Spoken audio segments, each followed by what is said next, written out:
Hey everyone, welcome back for another deep dive. Before we get started though, don't forget to hit that like button and subscribe to the channel. Oh, and ring the notification bell so you always know when we've got a new deep dive ready for you. Yes, please do. We really appreciate all the support. So today we're going deep on a topic that's, well, pretty crucial, especially if you're a UPSC aspirant getting ready for that GS3 paper. Organized crime, terrorism, and human trafficking in India. It's heavy stuff, Yeah, but it's all interconnected, and it has a huge impact not only on India's security, but also its economy and social fabric. for sure. So whether you're a student, just someone who's concerned about what's going on, or, aiming for the top spot in the UPSC, this deep dive is for you. Absolutely. We're going to be unpacking the connections, showing you real-world examples straight from our source material, and taking a good look at the challenges and, hopefully some potential solutions. Fingers crossed. It's a bit of a journey into a world that, to be honest, often operates in the shadows. So, buckle up. Definitely buckle up. One of the trickiest things about all this, I think, is how interconnected it all is. Like, terrorist groups, they need money, right? So they might get involved in drug trafficking to fund their activities. Yeah. Or organized crime networks, they might exploit people, vulnerable people, for human trafficking. Right. And that's really what makes this deep dive so important. We're not just looking at these things separately, we're trying to see how they all kind of feed into each other. Exactly. So to start off, let's dive into organized crime itself. It's not just a few people committing crimes, right? No, not at all. It's much more organized than that. We're talking about structured groups that operate like businesses, illegal businesses, of course. Okay, yeah. But businesses nonetheless, they have hierarchies, they've got specialized roles, and their main focus is financial gain through serious offenses. Think of it like a company. Okay. But their product is crime, and their profits come from, well, basically exploiting the weaknesses in the system. Wow, that's a pretty unsettling way to think about it. It is. So it's like a well-oiled machine with different parts all working together to reach their criminal goals. And it's not just the traditional stuff anymore, right? Like gambling or extortion. No, it's definitely evolved. We're seeing a lot more of the newer forms of organized crime, things like money laundering and cybercrime, and those are often mixed in with terrorist activities too. Right. Technology is a double-edged sword in this sense. It's a tool for law enforcement, sure, but criminals are using it too. So it's this constant cat and mouse game. And then you add in India's location. I mean, we're right between the Golden Crescent and the Golden Triangle, two huge drug-producing regions. It makes India a prime target for trafficking. Absolutely. It's not just the location, though. You've got porous borders, high demand for illegal goods, and let's not forget, globalization. It's like a perfect storm. It kind of is. All these factors are contributing to the growth of organized crime in India. So, organized crime, it's complex, it's got deep roots, but how does it actually connect to terrorism? That's a link that's particularly scary. Well, think about it. Terrorist groups need resources to operate, right? Money, weapons, safe houses, that kind of thing. Yeah. And often it's the organized crime networks that provide them with those resources. It's mutually beneficial. Terrorists get what they need, and criminals, well, they get something in return too, whether it's protection or something else. It's a symbiotic relationship.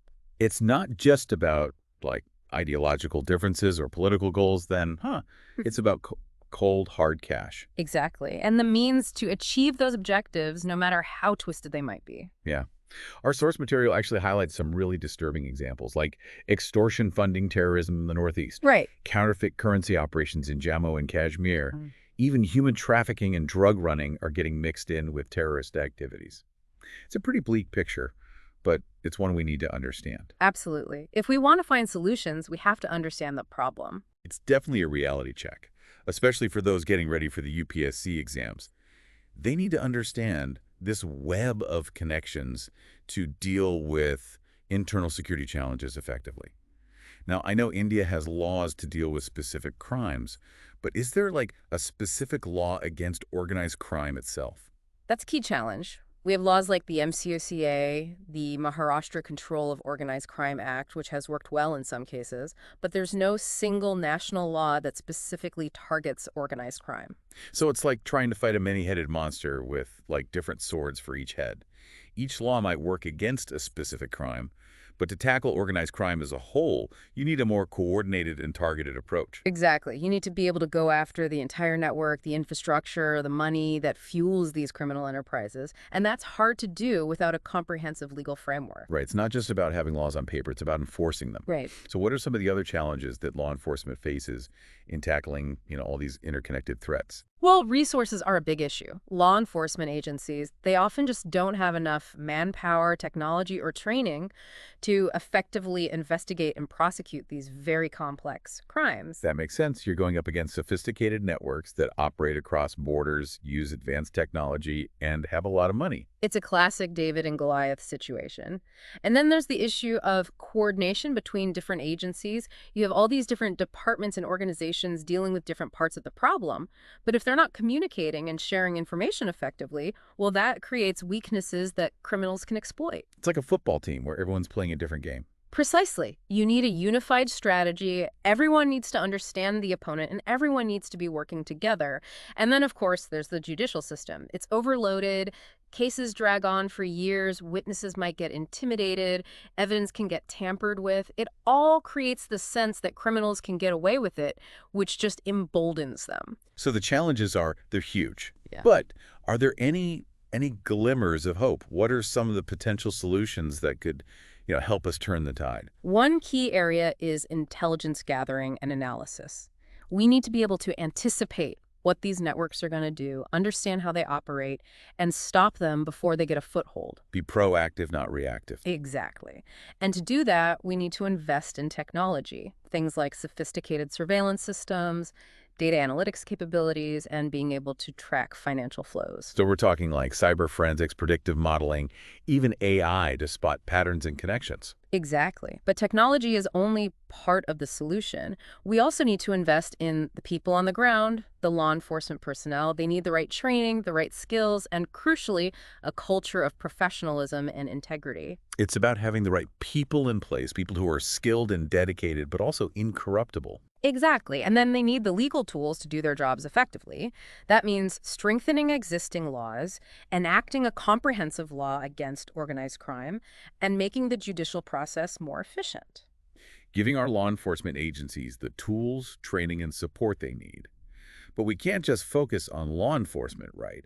We also need to address the root causes that make people vulnerable to recruitment by these criminal organizations in the first place. Absolutely. Things like poverty, unemployment, lack of education, social inequalities, those are all breeding grounds for these problems. So it's not just about catching the criminals, it's about preventing people from becoming criminals. Exactly. And that requires a much broader approach that involves social welfare programs, educational initiatives, economic empowerment.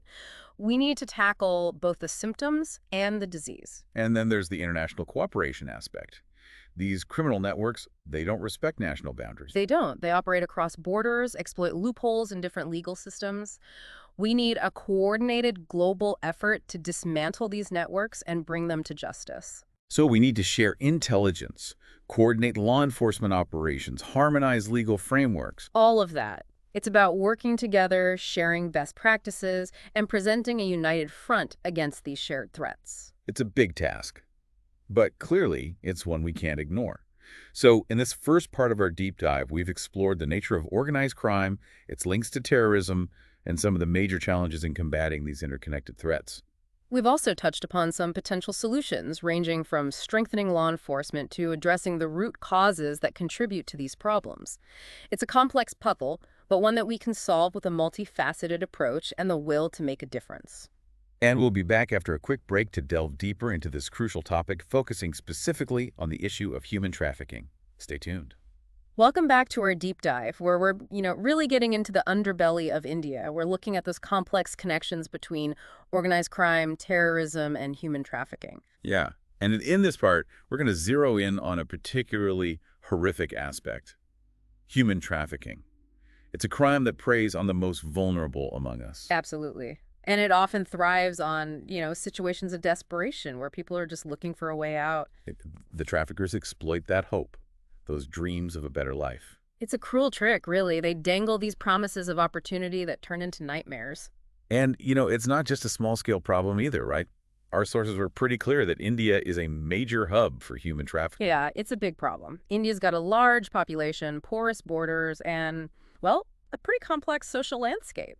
It all makes it a prime target for traffickers. And we're not just talking about adults here either. No, we're talking about men, women, and children, forced into labor, sexual exploitation, even organ harvesting. It's a stark reminder that all of this isn't just some abstract concept we read about in textbooks or exam papers. These are real tragedies impacting real people, families all across India. And for anyone studying for the UPSC exams, it's crucial to understand not just the scale of the problem, but also the specific things that make certain groups more vulnerable to trafficking. That's a good point. Can you expand on that a little? What are some of those vulnerabilities? Well, for example, women and girls are often targeted for sexual exploitation. Poverty, lack of education, and, some of the patriarchal social norms we have, they limit their options, make them more likely to fall prey to the false promises of traffickers. And it's not just women and girls. What about children? They're particularly defenseless, aren't they? Absolutely. Children are often trafficked for labor, forced into begging rings, or even, as I said before, sold into the sex trade.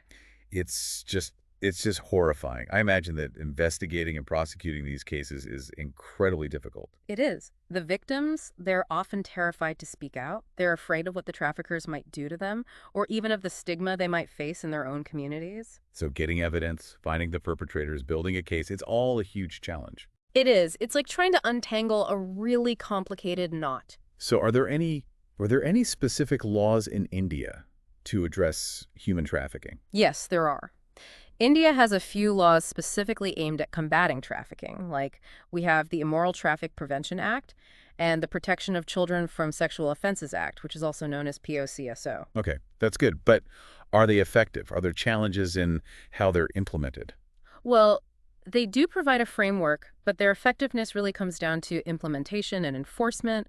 There are concerns about, not enough funding, lack of awareness among law enforcement, and just the whole judicial process being slow and cumbersome. So it's not enough to just have laws in place. You have to make sure they're actually being put into action. What about support for the victims? Are there enough measures to protect and rehabilitate them? That's another critical aspect. There are government-run shelters and NGOs working hard to support victims, but they're often stretched thin. Many victims face stigma, they can't access counseling or health care, and it's a struggle for them to reintegrate back into society. It's a long road to recovery. It is. Rescuing the victims is only the first step. They need long-term care, support, and opportunities to rebuild their lives. And we can't forget the demand side of this equation either. The demand. Yeah. As long as there's a demand for forced labor, for sexual exploitation, any form of exploitation, this problem isn't going away. Right. It's not just about going after the traffickers themselves. It's about tackling the factors that create a market for what they're doing. Exactly. Raising awareness, educating consumers, promoting ethical business practices, all of those things are crucial for tackling the demand side of human trafficking. It takes a multi-pronged approach, for sure. Yeah. You need law enforcement, but you also need social and economic changes. Definitely. And just like with organized crime and terrorism, we can't underestimate the role of technology. It can be a tool for the traffickers, sure, but it can also be used to fight them. Think about data analytics to pinpoint trafficking patterns, mobile apps that let victims report abuse, or AI to monitor online platforms for any signs of exploitation. It's about using technology to disrupt the networks, empower victims, and make the online world safer. That's great. And I imagine international cooperation is just as important here as it is with organized crime and terrorism. It absolutely is. Traffickers don't care about borders. They exploit those legal loopholes and jurisdictional differences.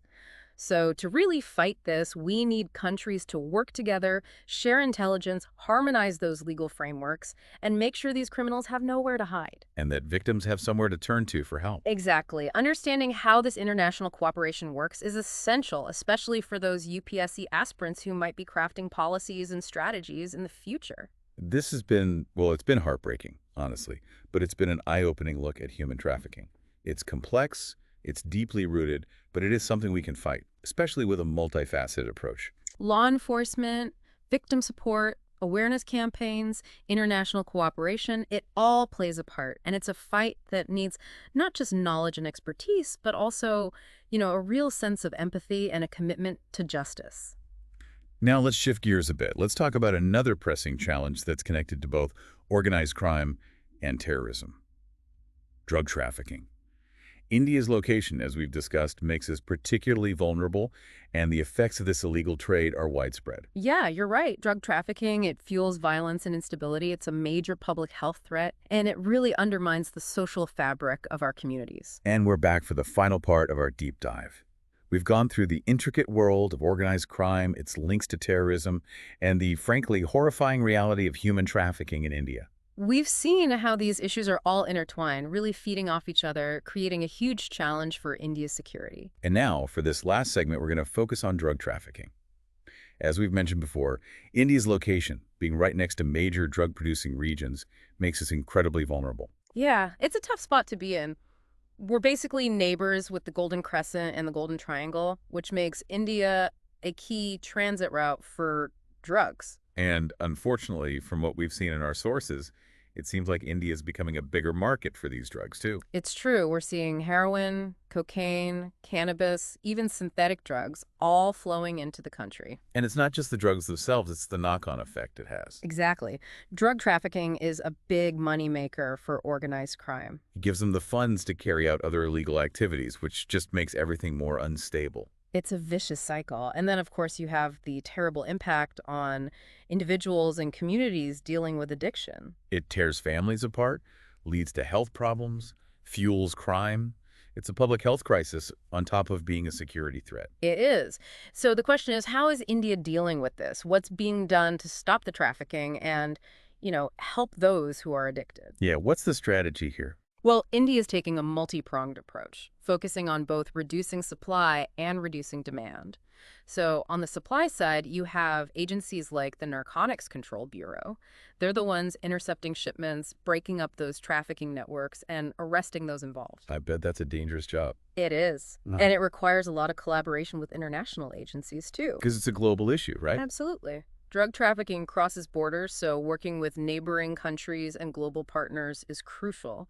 Sharing intelligence, coordinating operations, it all helps to control the flow of drugs. So it's like a global game of cat and mouse, trying to stay one step ahead. Kind of, yeah. But then there's the demand side of things. How do you deal with the root causes of addiction? That's a tough one. It is. Yeah. But India's working on it. There are programs focusing on prevention, treatment, and rehabilitation. They're raising awareness about the dangers of drug abuse, offering counseling and support, and providing rehab programs. So it's about recognizing that addiction isn't a simple choice. It's often driven by deeper issues. Exactly. Poverty, unemployment, lack of education, mental health problems, these can all make someone more vulnerable to drug abuse. So we have to address those underlying causes to really make a difference. Right. It's not enough to just arrest people. We have to create an environment that supports people in making healthier choices. It's a holistic approach, combining law enforcement with social programs and community outreach. Exactly. So as we wrap up this deep dive into organized crime, terrorism, and human trafficking in India, it's clear that the challenges are huge. It's a complex web of interconnected problems. But it's not hopeless. By understanding how these things are linked, by improving our laws, by investing in law enforcement and intelligence, and by tackling the root causes that make people vulnerable, we can make India a safer place. It's about working together on multiple levels to create a more secure future for everyone. For those of you preparing for the UPSC exams, we hope this deep dive has given you a better understanding of the internal security challenges facing India. And for everyone listening, remember that awareness is key. Stay informed, get involved in discussions, and support initiatives that are working to address these issues. Thank you for joining us on this deep dive. We encourage you to check out the resources mentioned in the show notes so you can keep learning about these crucial topics. And of course, don't forget to like, subscribe, and hit that notification bell so you don't miss out on future deep dives. Stay curious, everyone. And thanks for listening.